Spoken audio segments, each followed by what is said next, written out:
Well, you've probably noticed there's a haze in the sky. Smoke from wildfires out west is causing this scene across the area. You can see it well behind me. And if you've been having a runny nose or sore throat lately, that smoke is likely to blame. Dr. Scott Bickle from Norton Children's joins me right now. Nice to see you.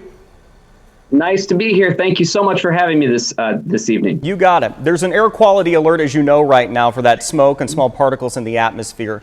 Not for surface ozone like we typically see with these alerts. So will people who aren't normally affected by surface ozone be affected by the smoke? It's possible, at the levels that we're seeing, the people who are going to be most affected are those with underlying health issues such as asthma, heart disease, things like that. But, it's certainly possible that people might notice a little bit of irritation in their throat or congestion, things like that. I want to ask you a little bit more about that. What symptoms are considered normal with these higher concentrations of smoke in the air? Are we talking runny nose? Are we talking sore throat? Yeah, you might have a little runny nose, little sore throat, maybe a little bit of cough. Again, most people at these levels that we're seeing here in Louisville won't notice too many symptoms. And those that do, for the most part, will be mild. But again, those at risk might see more troublesome symptoms. How can we avoid all of this smoke? Just stay inside? Is a mask going to help?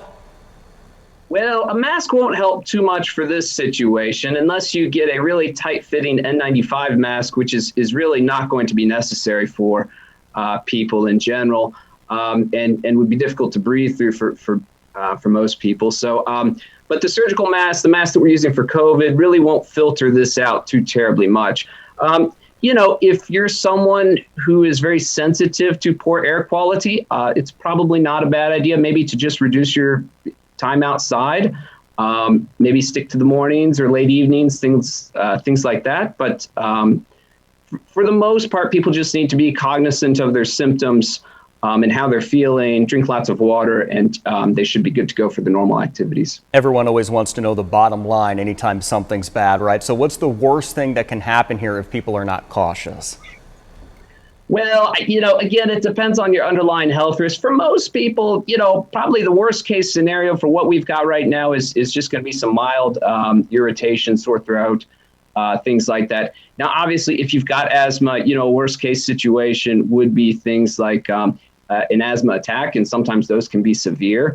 So if you have asthma, if you have heart disease, it's really important that you have your medications, the ones you're supposed to take every day, your rescue medicines and things like that, and just have those on you. All right, Dr. Scott Bickle from Norton Children's Hospital, thank you very much for the insight.